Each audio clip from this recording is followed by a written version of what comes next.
Assalamualaikum warahmatullahi wabarakatuh. Dengan saya Yulianti Basri, berikut sorotan sepekan bontangpos.id.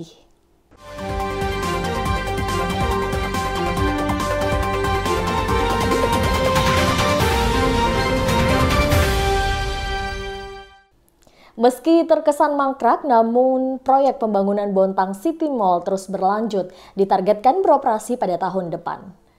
Proyek pengerjaan Bontang City Mall BCM hingga saat ini masih terus berlanjut. Sekilas, pengerjaan proyek BCM terlihat mangkrak. Kondisi tersebut didukung dengan tingginya rumput di dalam pagar dan aktivitas konstruksi yang tidak terlihat dari luar. Salah seorang pekerja BCM yang enggan disebutkan namanya mengungkapkan aktivitas konstruksi tersebut hingga kini masih berlangsung. Ia mengatakan saat ini pengerjaan konstruksi mencapai 85%, sementara 15% sisanya mulai memasuki tahap finishing berupa pembersihan dan pengerjaan elektrikal.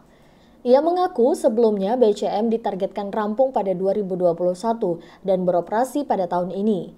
Target tersebut meleset lantaran terdampak pandemi COVID-19.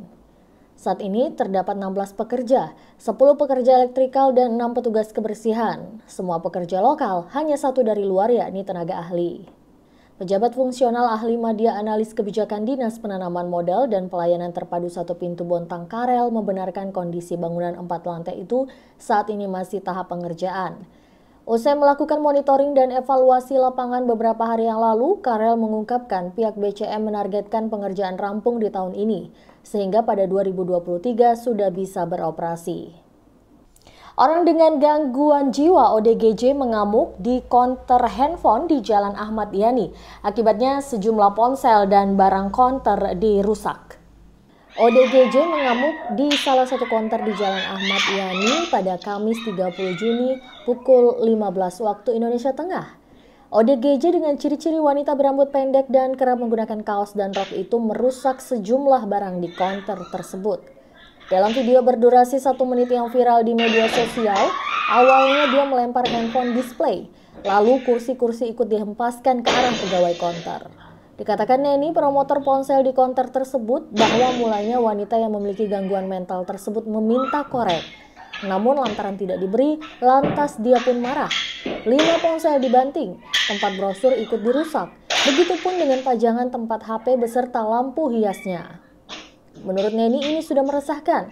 Mereka yang berada di lokasi tidak berani melawan, lantaran takut semakin mengamuk dan menghancurkan lebih banyak barang. Senada, korban lainnya Liliana juga menyebut keberadaan ODGJ sudah sangat meresahkan. Sebelumnya pada 2020 lalu, orang yang sama mengamuk dan menghancurkan barang-barang outlet minuman miliknya menggunakan penggaruk sampah.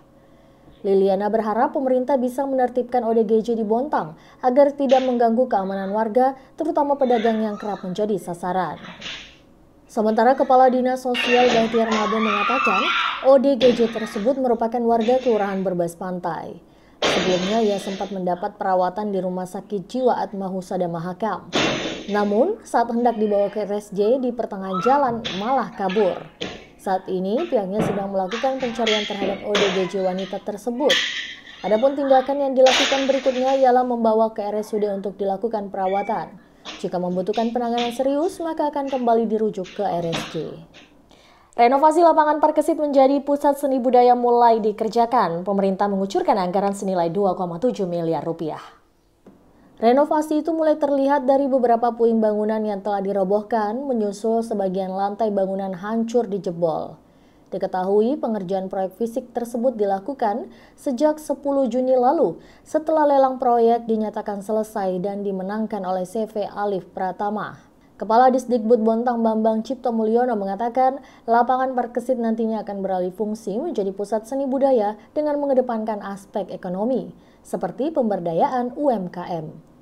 Ia berharap dengan adanya bangunan tersebut nantinya dapat menjadi ikon budaya dalam konteks masa lalu, masa kini hingga masa yang akan datang, serta dapat meningkatkan kualitas dan kemampuan seniman serta budayawan. Dengan pagu anggaran 2,7 miliar melalui APBD, pembangunan tersebut ditargetkan rampung terhitung 180 hari masa kalender atau sekitar 14 Desember mendatang. Setelah menuai kritik dari berbagai pihak, program Rantang Kasih kini mulai perlahan dibenahi.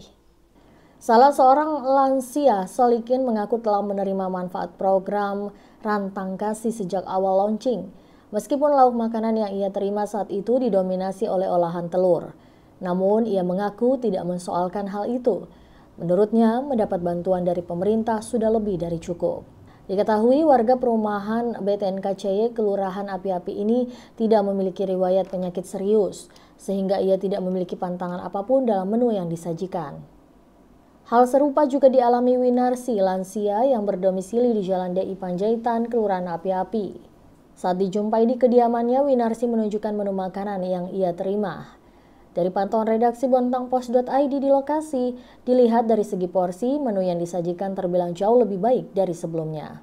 Ayam, tempe, daging, tahu juga. Ya, tahu itu. Yang pasti tahu, tempe itu pasti ada. Tapi ya ada ayam, kadang-kadang ayam dan laut. Wakil Wali Kota Bontang Najira mengaku sangat bersyukur atas respon yang diberikan masyarakat. Ia akan lebih memaksimalkan program tersebut agar menu makanan tersalur dengan tepat sasaran.